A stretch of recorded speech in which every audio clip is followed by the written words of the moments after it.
Today on My Climate Journey, our guest is Julia Strong, Executive Director of Symbiosis Coalition. Symbiosis Coalition was announced earlier this year and is an advanced market commitment from Google, Meta, Microsoft, and Salesforce to purchase up to 20 million tons of nature-based carbon removals. When I saw the Symbiosis Coalition announcement, I was curious to hear from Julia about what types of nature-based removals they include in their scope. The forestry credit space in particular has had a tough go of it for the last couple of years, and I wanted to learn how she and these large tech companies came together to spur activity in the space. I find that conversations about forestry should be relatively simple. After all, forests, along with oceans and soil, are our natural carbon sinks. We need to preserve forests, and we need to restore forests that have been damaged. But there's always so much nuance around forestry credits, and I learn a ton every time I dig into them. So let's dig in. But before we start, I'm Cody Sims. I'm Yin Lu. And I'm Jason Jacobs. And welcome to My Climate Journey. This show is a growing body of knowledge focused on climate change and potential solutions. In this podcast, we traverse disciplines, industries, and opinions to better understand and make sense of the formidable problem of climate change and all the ways people like you and I can help. Julia, welcome to the show. Thanks so much, Cody. Great to be here. Julia, this is really exciting because everything you're working on was pretty much just announced. It's like a whole new thing. Maybe let's start with what is Symbiosis Coalition and what did you all just share with the world? Symbiosis Coalition is an advanced market commitment, a commitment by Microsoft, Meta, Salesforce, and Google to purchase or contract for up to 20 million tons of high-integrity nature-based carbon removal by 2030. Essentially, it's a demand signal to spur the development and catalyze the development of high-quality nature-based carbon removals to help the world meet its ambitious and critical carbon goals. So many different directions we're obviously going to go with this, but let's start out just by hearing from you how this came about. What was the pathway to pulling this together and getting this announcement out the door? We know that nature is critical to meeting our climate goals, both conservation or preservation of nature and restoration. And one of the best financial mechanisms to drive protection and restoration of nature is the carbon market or the voluntary carbon market. And these ambitious and leading companies have committed to ambitious climate goals that include investing in high integrity carbon removal. But the supply of carbon removal is really constrained. We know that we need to be increasing investment in carbon removal in order to meet the world's climate goals. But a number of barriers block investment today. There's uncertainty about demand and uncertainty about the willingness to pay the real costs that these projects can take to make them happen. In light of that uncertainty, that leads to a lack of investment and really high costs of investment for project developers, which means that the market is severely constrained. And that in order for us to get the supply that we need a big signal, demand signal, to clearly state that, yes, companies want these projects, they're willing to pay for these projects, and hence Symbiosis was born. And we took inspiration from Frontier, from Leaf Coalition, other advanced market commitments that have come before it. And the idea had been around. Others had tried it, but it took about 9 months to go from idea to reality. And part of that was bringing the right people together in the room and being at the right moment in the market to launch this. It strikes me that Frontier, when it was created, obviously there are multiple corporations involved, but I think of Nan at Stripe as really being a spearheader and a driver of that from inside Stripe, which already had a large buying program at the time, a nascent one at the time, but a growing one. But you're coming in as an outside executive director. What was the process of wrangling these large corporations together and making this thing happen in the first place? I come from a background in conservation, nature-based solutions, worked across all three sectors, the public, private, nonprofit sectors. My most recent role was philanthropy. We had hosted a workshop that was focused on what are the barriers to scaling financing for nature through the voluntary carbon market today, and what are some transformative ideas that could help to address those barriers. One of the ideas that came up was mentioned was an advanced market commitment or demand signal for nature-based carbon removal to help catalyze investment and unlock lower cost financing. My role, I was hired by that philanthropy to make sure that those ideas that were mentioned at the workshop wasn't just talk, that they actually resulted in action. Given my previous experience, I knew some of the players already at these companies from having worked at a project developer, a nature-based solution product developer previously. I think this demonstrates the power of philanthropy to convene different actors together as a neutral third party to scope this idea and figure out, okay, how would this actually work? Is this something that could be useful for solving the problem? And so my role was to facilitate that process going from idea into reality, working with these companies to figure out what would this look like and go make it happen. This was Zoma Lab, is that correct? Yes. So they were essentially helping to fund the initial idea of the project and even fund your role in helping to pull it together. They funded my time so that I could spend time working on it every day, figuring out, okay, what would this look like? How would we structure it? How would it be sustainable over time? And facilitate the conversations. And so that's an example of philanthropy playing a catalytic role where one particular market actor may not be the best position to bring an idea forward to fruition. So it's a different approach than what Stripe and Frontier took, but I think an example of where a neutral third party who's impact-oriented can bring together disparate actors to address gaps in the market. It's cool to hear of a philanthropic organization ultimately standing up an industry coalition of potential buyers. Hopefully others listening in similar roles to the Zoma Lab team that you were working with might have their gears turning here about ways that they could help catalyze the priorities that they care about. Climate change is a challenge that requires us working together across industries, across sectors, with unusual actors coming together. And I think philanthropy is well positioned to help drive that collaboration for the greater good. In the nature-based space, and in particular forestry, I suppose, you've got a fairly long background there, right? You worked at the Nature Conservancy, you worked at New Forests, you worked at NCX prior to your work in Zoma Labs. Maybe share a little bit about your own path to where you are now. So I've always been driven by this North Star of how can we make the biggest impact at the intersection of nature and climate on the two biggest challenges of our generation, climate change and biodiversity loss. One of the biggest barriers to protecting nature and restoring nature is finance. There's a massive finance gap to fund both nature protection and restoration. I started my career, as you mentioned, at the Nature Conservancy, working with executives there on global strategy.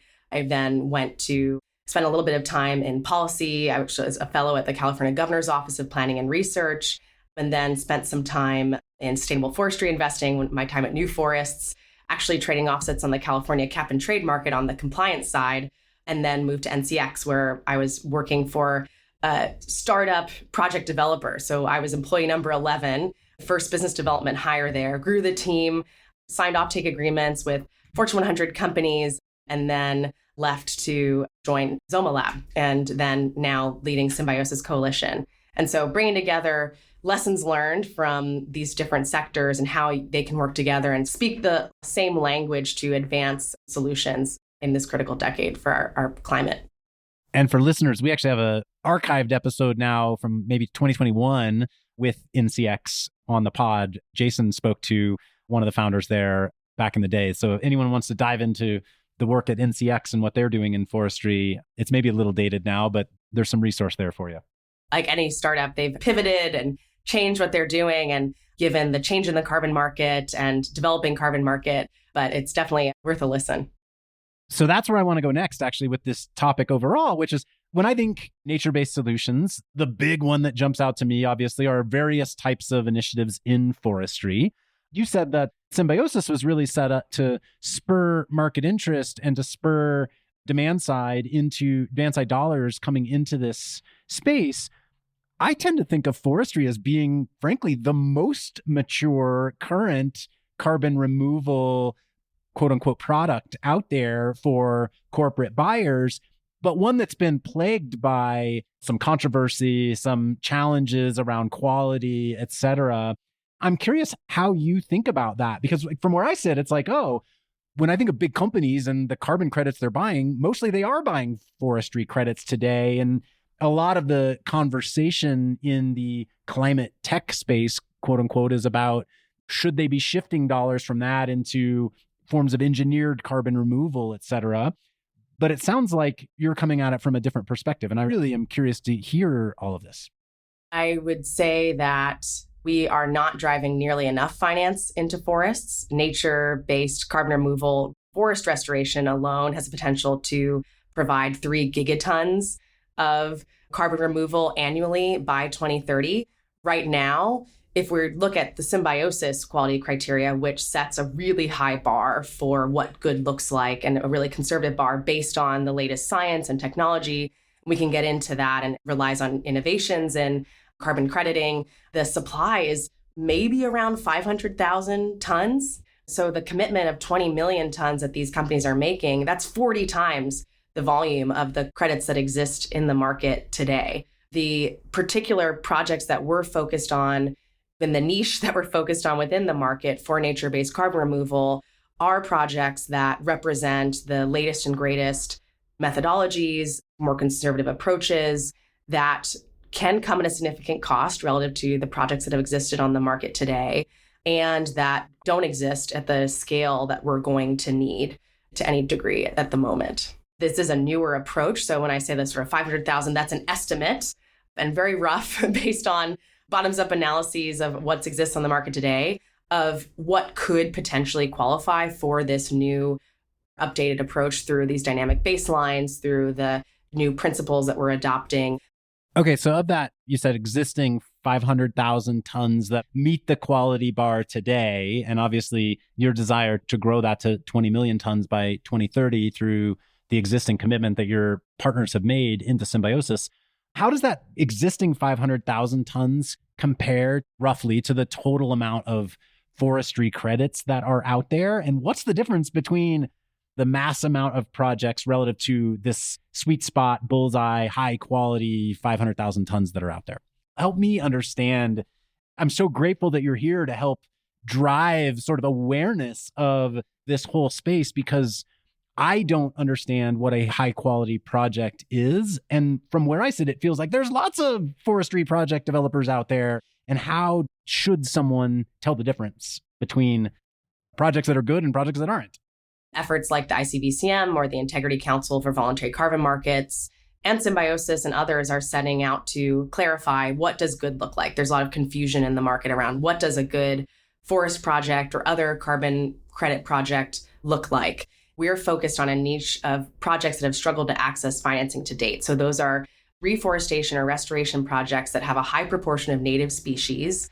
They are focused on dynamic baselines, so more conservative approaches and more innovative approaches or latest approaches to measuring additionality or ensuring additionality. So for listeners who don't know what additionality is, it's essentially making sure that the dollars that you're paying for to go to a carbon project aren't just going to something that would have happened anyway, that it's something that's additional, and that integrate from the beginning Indigenous peoples and local communities, their needs, their concerns, ensure that they're equitably compensated and benefited throughout the duration of the project. And that's monitored over time. There are, depending on the project type, depending on the latest methodology, the latest data and science, different ways of evaluating what does good look like in that particular project type. And that's what makes this so tricky. There's not sort of one blanket criteria to say, well, this is a good carbon credit and this is not. It really is project type dependent, pathway dependent. That's why you'll see folks like Frontier and others sort of going very deep on these particular pathways and particular project types, and why we as Symbiosis decided to release quality criteria first for reforestation of terrestrial forests to begin with, but we intend to expand to other project types and pathways over time. The ICVCM and others have set out principles of generally carbon credits should have the following things. And then when you dig deeper into the project level, that's where you sort of have to get to, okay, for this particular pathway, is this high quality? And for this particular project, does it adhere to the methodology? And is it taking the conservative approaches and best practices? It challenges layered, which makes it hard to scale these projects. I was just talking to someone working at a family office the other day who was saying, the principal of my family office, we have a private jet and this, that, and the other, and we'd like to offset their footprint as a family. But gosh, I look at all these lists of projects and I have no idea where to start. I have no idea how to judge quality of this stuff. It all feels like people just throwing stuff at me. I'm hearing from you that you want to be essentially a signal of where people might want to start. Here's a checklist of criteria or here's even a set of projects that we believe are good ones. And they have now the backing of Meta and of Google and of Microsoft and of Salesforce to say, yes, we also believe these are quote unquote good ones. Absolutely. And working with leading independent experts, scientists, academics, NGOs to help evaluate the quality of those projects and ensure that that quality criteria reflects evolution in science and data over time. We know that we're going to learn and that science and data and technology evolve. Legacy carbon projects were based on the best available data and science at the time. And generally, were done by well-intentioned NGOs or project developers or others. But science and data have evolved since then. We have better ways of evaluating additionality, better ways of measuring and quantifying impact. And so we expect to transparently share lessons learned. And as we learn what works and what doesn't, to share that over time. You mentioned that these criteria have changed over time. A couple years ago, there was a big controversy in The Guardian, I think, wrote a big expose on a lot of these carbon credits that are out there are not high quality. Many of them, for example, actually are not really at risk of being deforested. It was more about preserving existing forests. And so it strikes me where I sit, not being super deep on the forestry space myself, there are a couple of challenges with a number of existing forestry credits. One is, are you actually preserving a forest that was at risk or not?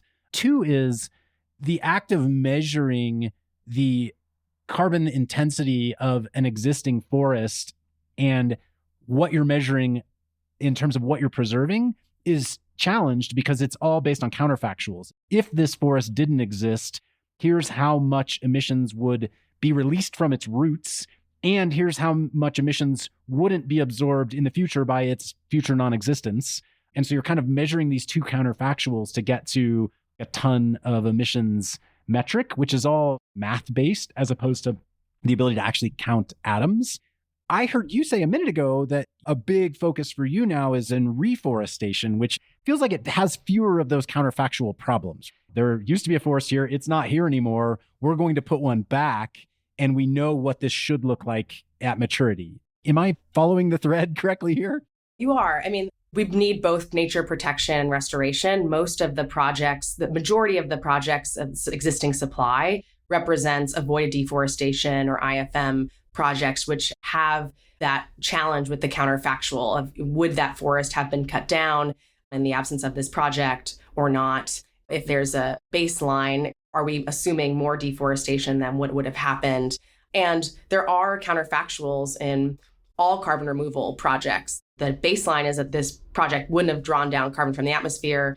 And now we are measuring how much has actually been drawn down. So I think that is one of the attractions of removals versus avoided emissions projects, is that the counterfactual can appear less complicated. And in the case of reforestation and restoration, you're measuring the carbon that is then being manifested in the growing trees themselves. We know that trees are amazing at sucking down carbon. They're nature's original climate tech. There's ways that we can measure and understand how much carbon is being drawn down in those trees that we can visibly see that. And protecting a forest has elements of both. You're avoiding emissions, but you're also ensuring the increased growth of those forests. And so the distinction between removals and avoid emissions is not as clear cut. But I do think that is one of the attractions of investing in removals and nature-based carbon removal is the counterfactual is not as challenging as in the case of avoided deforestation. But both are critical and both are needed. So we need to figure out how to resolve that. Do you consider reforestation to be specifically a carbon removal credit for the most part, as opposed to an avoided emissions credit?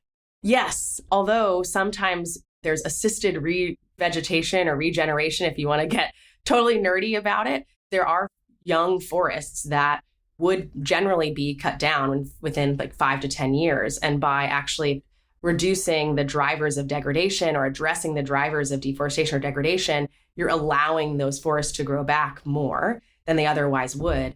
And that's actually really cost effective. Those forests are already there, they're already growing, but you're not going from sort of 0 to 100. You're going from 20 to 100 there. And that's still a valuable service for the climate because those young forests would statistically have been cut down. So there can have elements of both in reforestation, and those are called assisted regeneration projects. We'll have to deal with how do you address the counterfactual in those various different project types.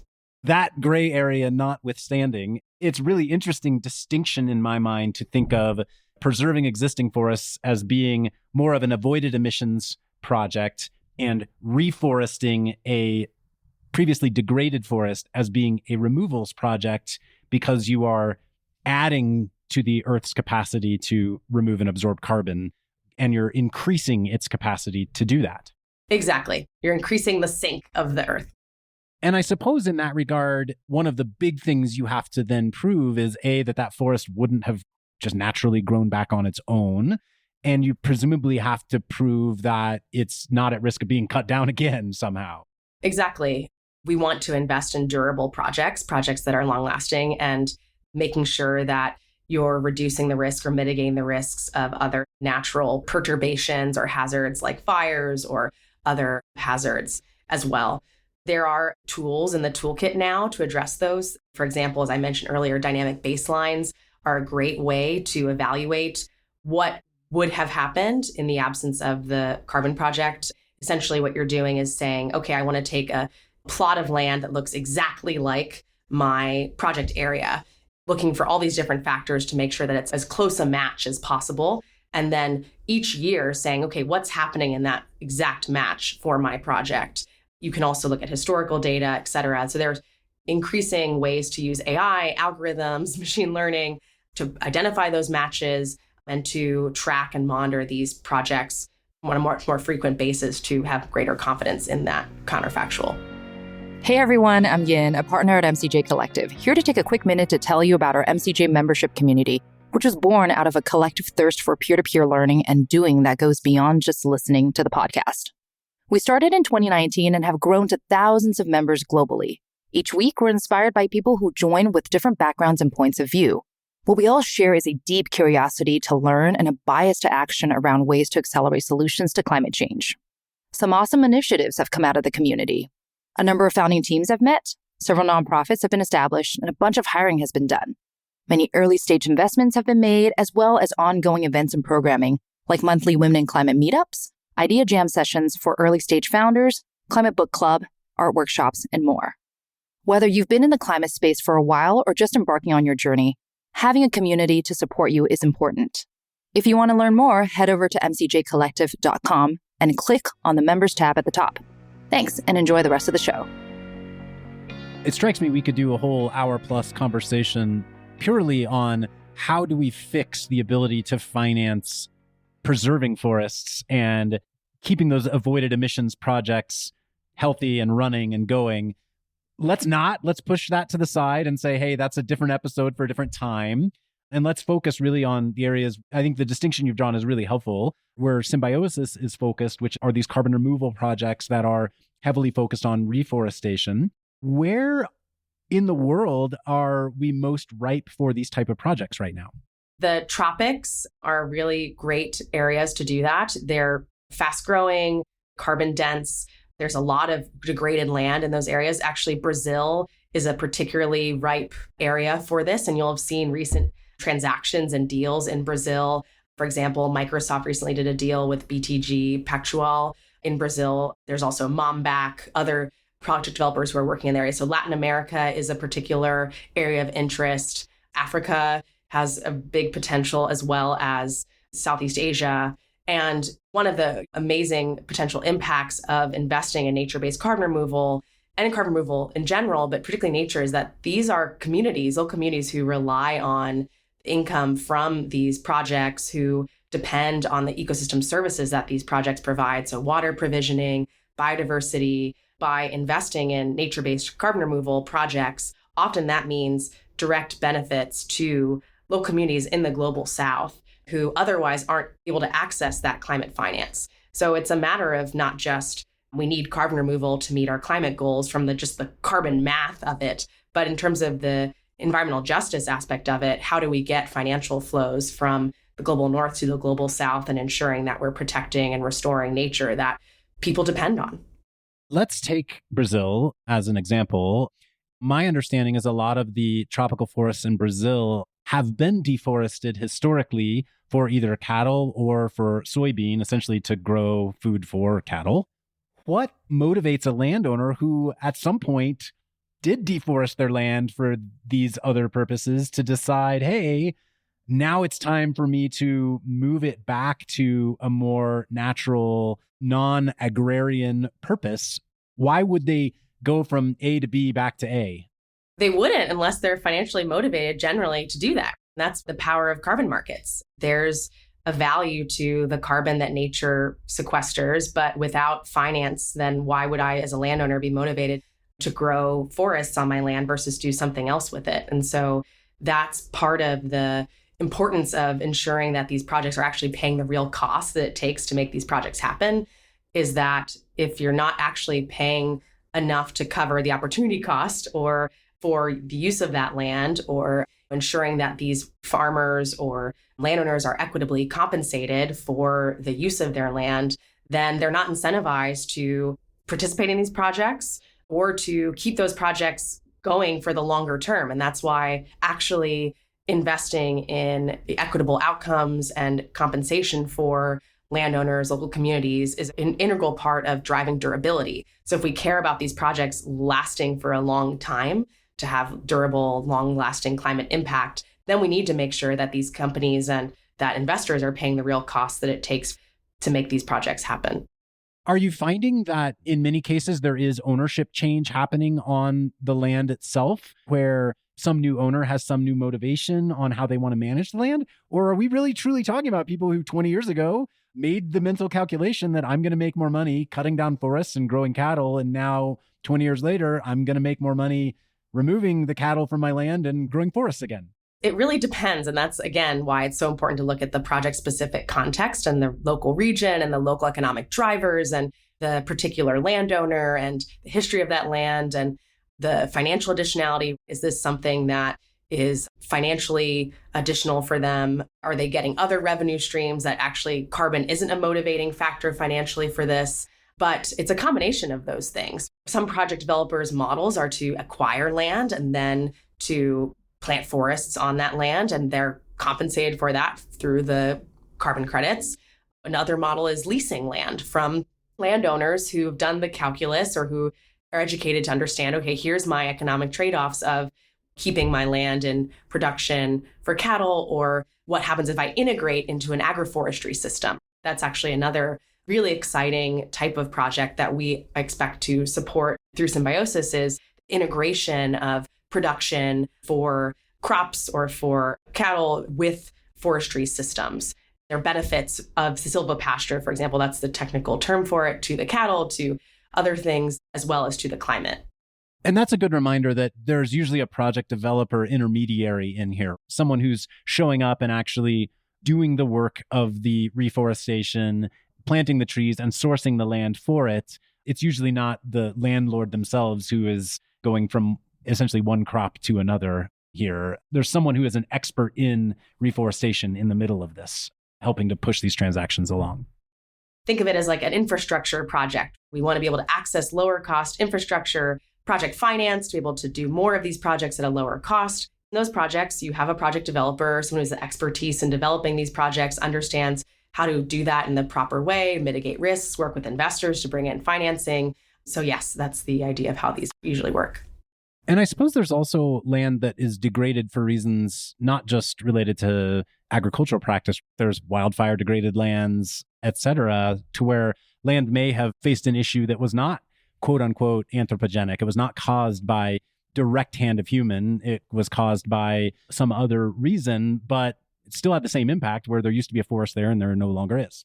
That's right. You're looking at the very specific drivers of that degradation. If that was the result of wildfire, how do we ensure that if you reforest that area, it won't be at the same risk for a wildfire again? How do you mitigate that?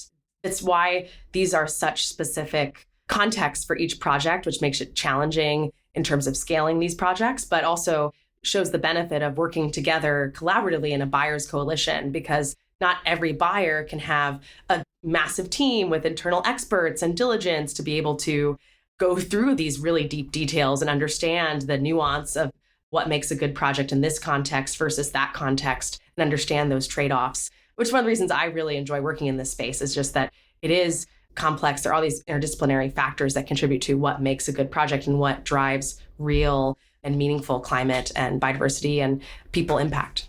If we're so supply constrained right now, you said ballpark 500,000 tons of quality projects today with the goal of just your coalition wanting to buy 20 million tons over the next 6 years.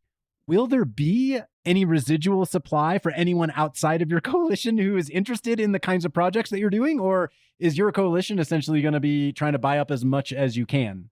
The idea of sparking this coalition is so that we can incentivize more development and more investment. And so we won't be focused just on current supply. And that's why we were very intentionally set the commitment as under contract by 2030, because we expect that most of the delivery of these projects would happen post 2030. And actually, the nature of reforestation and restoration projects are that it takes about 5 to 7 years until they start producing any credits at meaningful scale, which also makes it really challenging to finance because the cash flows don't come until 5 to 7 years into the project. The trees actually have to grow, basically, right? Exactly. And they have to start sequestering that carbon. And so there already are projects under development today that we think can meet our quality criteria. The hope is, and the intention is that this spurs the development of much more of that supply. And so for project developers who were considering whether or not to pursue particular project types, or investors who are considering whether or not to invest in funds that would invest in those projects or to invest in those projects directly, we're hopeful that this demand signal can have a much bigger impact than any one company acting alone. I'm hearing you say, ideally, what you will do is by being a signal on these projects that you can help them have a bankable buyer that they can use to go raise additional capital to fully fund out even more projects like the one that they're proposing to Symbiosis. Is that the right way to think about it? That's the right way to think about it. And I think success for Symbiosis would look like other buyers coming in, other project developers coming in, expanding the market way beyond the buying capacity of any one of these companies. What are some of the other barriers to bankability that project developers have today when seeking capital for their projects, assuming they are these incredibly high quality projects that you are talking about wanting to support?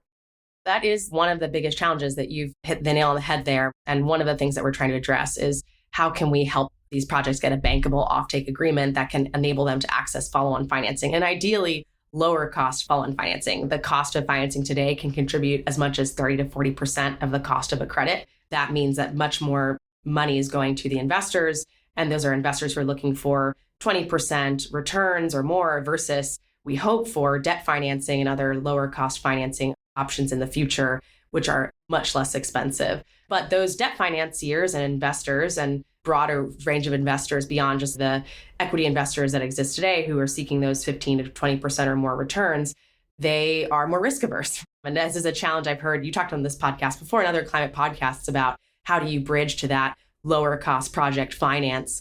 And there's some lessons to likely draw from renewable energy and others who have been able to bridge that gap, but it's really the perceived risk of these projects. So one, the risk and uncertainty of revenue. So that's what we're trying to solve with a signed offtake agreement and a long-term agreement to say, here's a set price that will be paid upon delivery of these credits so that there's certainty on the revenue stream for the investor.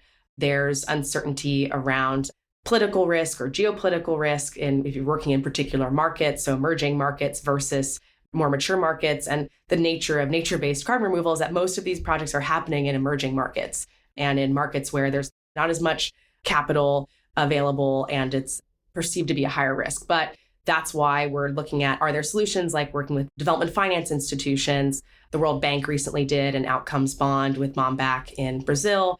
Are there more opportunities to work with development finance institutions or other institutions that will provide political risk insurance, et cetera, to help reduce the risk of these projects and who are investors who are used to working in these kinds of contexts? I can go on the other challenges on bankability, but those are two big ones. It strikes me that in the renewables space, part of what happened is technology advancement to where the cost of renewables got to be where it was actually lower than the cost of traditional fossil fuels. And so you hit this tipping point moment where market rate dollars could come into renewable projects and actually know that they would outperform a fossil fuel project because renewables were moving down the cost curve due to technology advancement.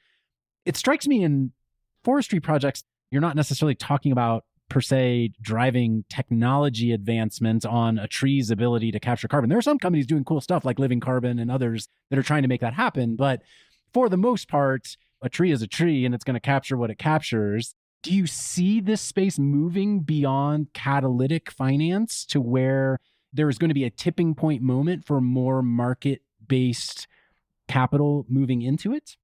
Maybe renewable energy isn't the perfect analogy. There are differences among that. But the ability for project finance to come in at scale and debt finance, again, in particular, the green bond market is massive. It's much less expensive. It's capital that the time to returns is longer than other types of capital. And so the ideal would be being able to access that bond and debt financing. And again, the challenge here is that there's the perceived risk with these projects and that there just haven't been as many of these projects financed with that kind of capital before. So there's a lot of unknowns for those investors. And so there's education that's needed for those investors. There's more project developers with track record of actually delivering on these projects and more certainty on both revenue, on how will these projects count, what's the political environment for these projects. So there are various dimensions that if you were to address, and there are ways today to address and mitigate some of those, you could get these projects to the point where the risk profile is something that's more attractive to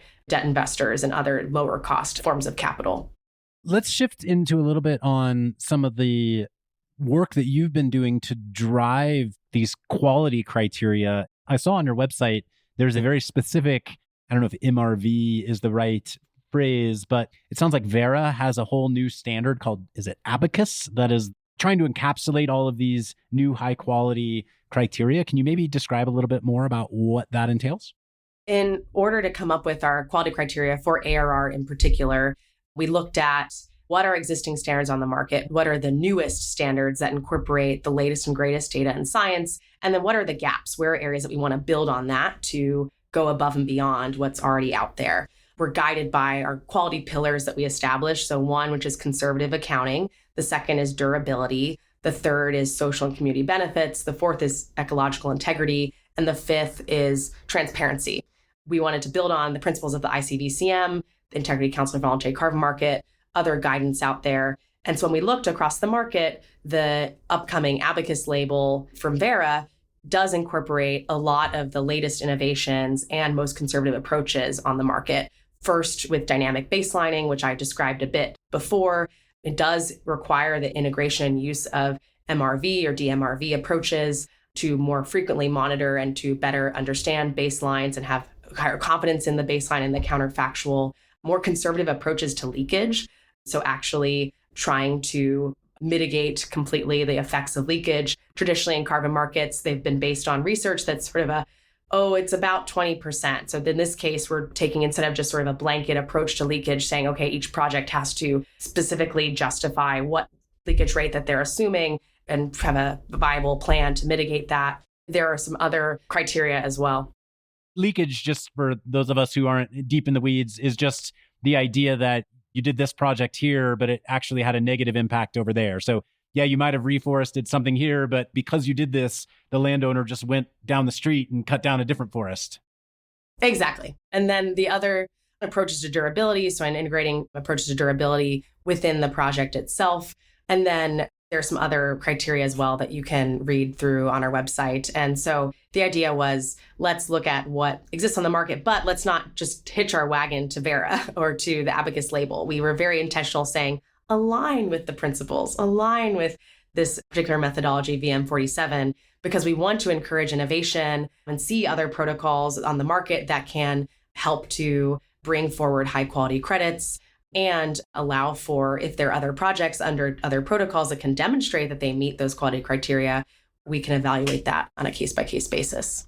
And it sounds like for project developers who've been listening to you and are interested in what you're doing and think, hey, I've got a project that might qualify for this. And sure, I would love to have some combination of Google, Facebook, Microsoft, Salesforce as being a buyer of my project. It sounds like you haven't yet published the actual RFP that project developers would respond to, but that's coming sometime this year. Is that correct? Yes, the plan is for it to come this year. We're working on it now. So figuring out, okay, we have these quality criteria. How do we translate that then into the diligence process itself and what evidence we're asking for from project developers, given the project stage that they are at? So we'll be releasing that. And if project developers are interested, we have a form that they can fill out to get on our list to get updates on the RFP when it's available. One thing I want to understand is a little bit just the order of magnitude here. I'm not sure exactly what the price range of these projects look like. You're talking about having commitments for 20 million tons of CO2. Roughly, what is the buying purse of that net out to be? It's difficult to say a particular number or magnitude because these projects range in cost.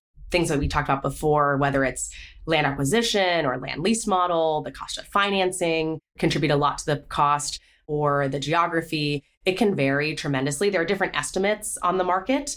You could check out MSCI carbon markets to look at estimates. You can look at Pachama's recent blog post, but we're talking a big magnitude of dollars going to nature restoration on the order of magnitude of some of the other market commitments out there. And I understand as well, you haven't even put your RFP out. So to some extent, you need to see what the market brings to bear before you can necessarily comment on the dollars at play. But it sounds like you have backers who themselves have significant amount of dollars able to be put to work here, and they're committing to buying a significant chunk of removals, is how I'm taking away your response there. The real message to share is that these buyers are committed to paying the real costs it takes to make these projects happen, and taking conservative approaches, using the latest data and technology, equitably compensating Indigenous peoples and local communities can come at a significant cost to what has traditionally existed on the market. It sounds like in addition to everything we've talked about around reforestation and revegetation, there's a separate bucket of projects that you're planning to support coming out around mangrove restoration. Can you share a bit more about that and that specific set of projects and why it's unique?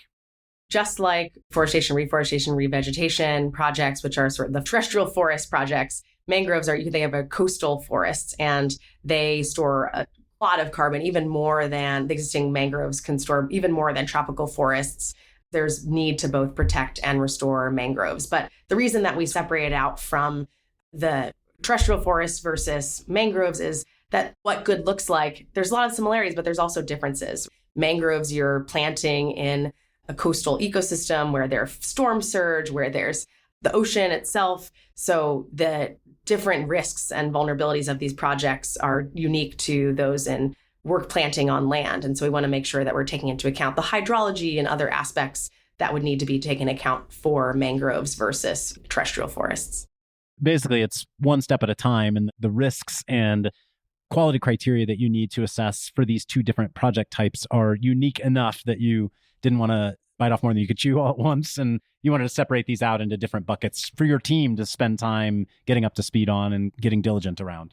Yeah, exactly. And there are different experts who are expert on each one of these. And so in developing the quality criteria, we want to engage external experts and really understand what can Symbiosis do most to support the development and growth of those particular project types versus the others. So yes, it's a matter of bandwidth, one step at a time.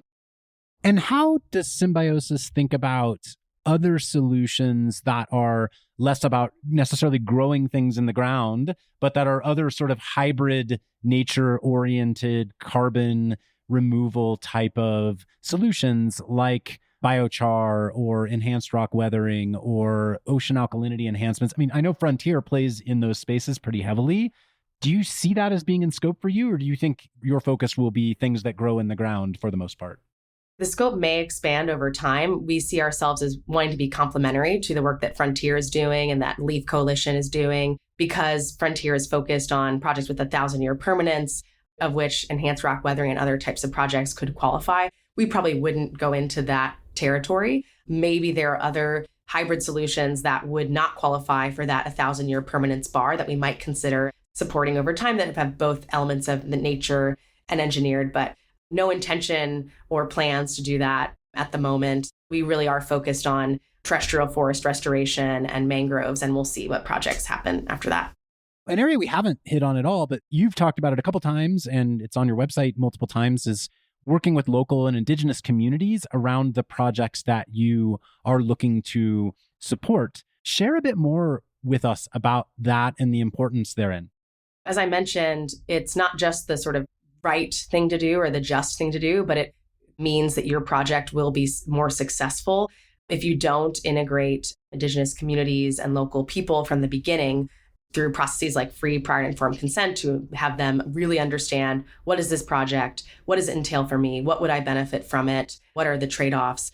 And ensure that you have the buy-in and that the design of the project is such that the revenue streams and the other benefits that may be coming from the project are actually equitably compensating the community. Then you will not have a long-lasting project. The community won't be incentivized to take part in that project over the long period of time. We are very intentional here to say it's throughout the project lifecycle. It's not in the beginning, you just engage them and then not throughout the rest of the project. You need to engage the community at the inception of the project, before the inception of the project, and then throughout to ensure that you're having adaptive management, that you're engaging them. And we point to the CCB label, Client Communities and Biodiversity label, which talks about some of that best practice in that dimension. And it's something that we'll be working on over time to make sure that we're reflecting and incorporating best practice for that. And another thing that we've done is incorporated quality criteria on financial transparency. So to really have transparency on where are the dollars going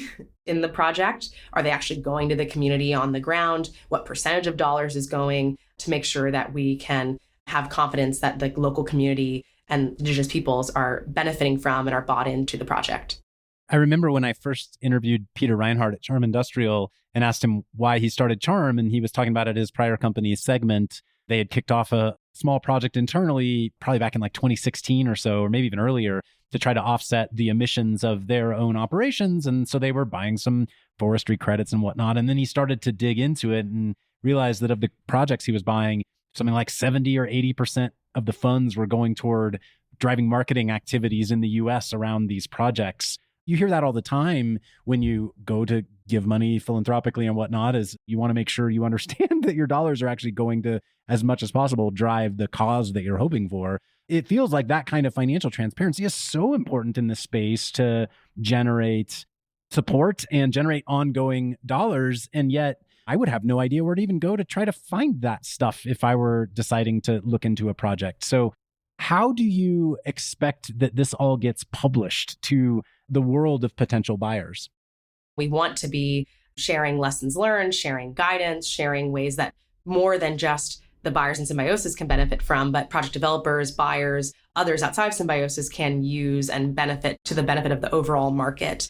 I think being able to share both what's working, what hasn't worked, and what we've learned will be a critical part of that. And so we'll be looking to and learning from what's been done with Frontier and others. I think they've done a really good job of trying to be transparent around their process, their pathways, and how they evaluate those. So we'll be trying to take lessons learned from what's already out there in the market, but also expand on that.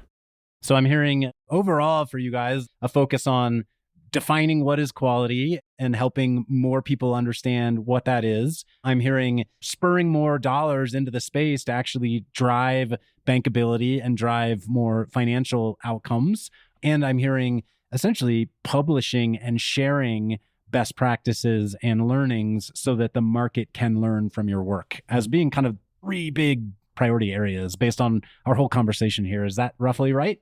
That was great summary, Cody. I'm glad that I conveyed that through our conversation, and it was well put. Anything else we should make sure to hit on before we click ourselves off this conversation? I would just say that if you have listeners who are either in a company that is interested in exploring the carbon market or that is interested in supporting nature restoration, don't be shy to forward this to your CSO or to your other folks who could make a difference in potentially joining or supporting the work of Symbiosis. We're looking for additional members.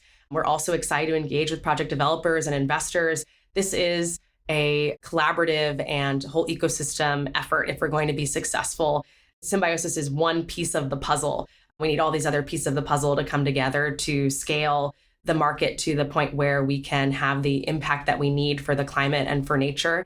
So I would just encourage, if you have listeners who are listening, to find out ways that they could help. In one way is to forward this to folks who maybe either would want to join Symbiosis as a buyer and member or get involved in other ways. And Julia, you haven't mentioned, but you also host a podcast, right? I do, yes. Not quite the reach of My Climate Journey, although we have started informal gatherings. We have a quarterly happy hour in DC for nature and climate people, but it's Solving Climate Naturally. So thanks, Cody, for giving me a chance to plug that, where we're digging into nature-based solutions in particular and the nuances and innovations and challenges, Cody, that you brought up in this episode in our conversations. For what should be a relatively simple idea of let's quit cutting down our trees and let's plant more trees because they're the lungs of the world or whatever, it's an incredibly complicated topic when it comes to how to make this a financial endeavor. And I appreciate all the work you're doing, Julia, to drive that and to come on here and share with us what you're doing. Thanks so much, Cody. Really appreciate the time and look forward to future episodes. Thanks again for joining us on the My Climate Journey podcast. At NCJ Collective, we're all about powering collective innovation for climate solutions by breaking down silos and unleashing problem-solving capacity. If you'd like to learn more about MCJ Collective, visit us at mcjcollective.com. And if you have a guest suggestion, let us know that via Twitter at MCJPod. For weekly climate op-eds, jobs, community events, and investment announcements from our MCJ venture funds, be sure to subscribe to our newsletter on our website. Thanks, and see you next episode.